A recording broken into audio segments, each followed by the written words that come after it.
We are at New York Comic Con. I am talking to Scott Snyder, All-Star Batman, All-Star Scott Snyder. How you doing? I'm good.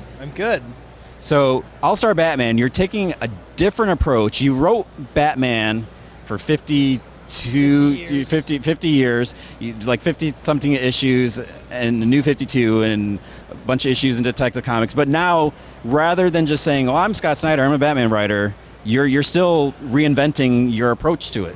I do say that all the time to myself in the mirror. I'm just like, I'm Scott Snyder. I'm a Batman writer. It's like my prep. No, I think what it was that I had some stories I wanted to tell, and I think one of the things that was so wonderful about working on Batman was that I got to do it really pretty much uniquely with Greg, and he's coming back soon. He's going to be here Saturday, and we have a big project coming in the spring, summer. I'm not supposed to say, but we do for DC that I'm really excited about. Bigger sandbox than we've ever played in. But part of the exciting thing about working with one artist and part of the challenge is you're always trying to renew the book within those restraints. You want to do something that the two of you have never done before. But then when you have the option to work with multiple artists, my imagination just sort of exploded because the ways that I would tell those stories just completely turn, prismatically different if I have somebody that I know wants to draw a different way or enjoys different things. So I came up with this idea and I was like, what if I let Batman just go, and I know it's in amazing hands with Tom, and James has this incredible detective stuff, and it's rocking out. What if I just do this little series over here with a bunch of, newcomers, some superstars, some, all friends really, and go nuts and do these kind of reinvention of all the villains and do what about if I do why these villains are really scary to me and I love them, the ones I haven't used yet.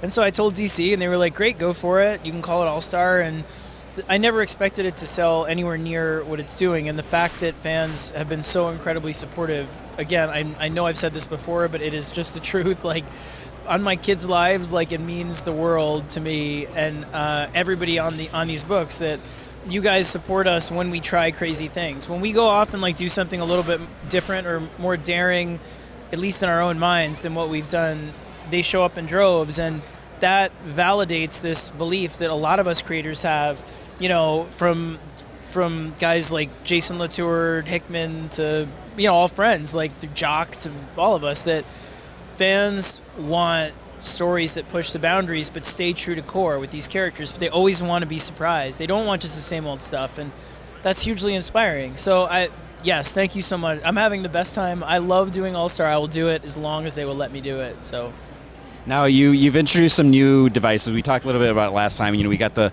blades in the ear and the batarang. Are we going to see more new gadgets? Yeah, I actually worry I overdid it. Next issue you see in 3, let me think. In 3, you see bat knuckles, which I love. They pop out and they have little bats on them, and he goes after beasts with them. You see a sonic echolocation system that he has in the bat, and then it's used actually to play incredible rock music at one point. It really is. I swear to God, the story I know is definitely jumps 10 sharks along. I feel like it's already jumped a shark, but that's what I felt about the Gordon story, and I felt about Endgame, honestly, where I was like, this is the one where people will see we're crazy and leave. But the fact is, you're doing it out of love.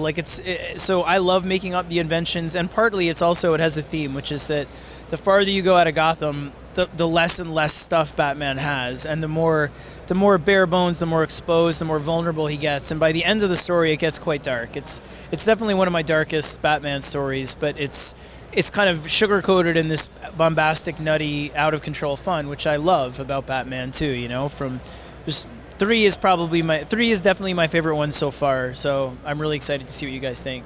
It brings back some crazy characters too, as you know. I've spoiled some stuff for Tony I shouldn't have. So, you're bringing in so many villains, and, so we basically have Batman, we have Alfred, who did something he shouldn't have. We have Duke. Are we going to see any other allies, or is it just going to be just Batman? Ally-wise, yes. You're going to see a very special ally come into play in issue 3. Someone I've been wanting to use for a long time that I haven't been able to. So I'm really, really thrilled about that. And villain-wise, it's just kind of jam-packed. You get Beast and Royal Flush Gang and Penguin, and all those guys come back, and Tweedledee and Tweedledum are in it later, and all kinds of stuff. So it's pretty nutty. It's like riverboat casinos and waterfalls, and it's motorcycles and monster trucks, and it's out there. Okay, so this is probably our last question. Now, you said you keep doing this as long as they'll let you.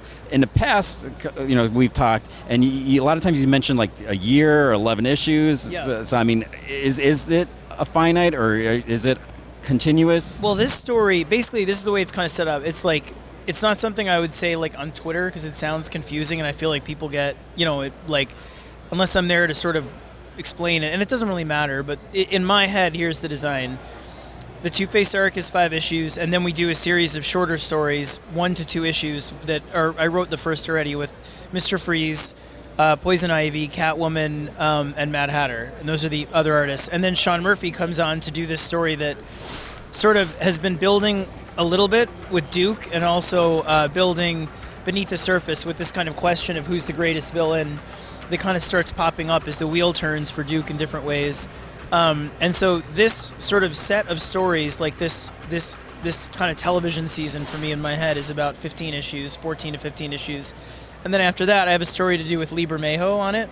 That might be a Joker story. I'm really excited about that one. So I have a good 20 issues in my head for All-Star. So as long as nothing really precludes it, I'd love to just keep going if people keep buying it. I might try and, after the first year, I won't have the Duke story, so I'll try and get it down to a $2.99 book, because I do want to sort of make it something that is more affordable for fans, and there's just no way to do that in the first year, honestly, to get all the story in there. And anyway, sorry, now I'm just like going off in my own head.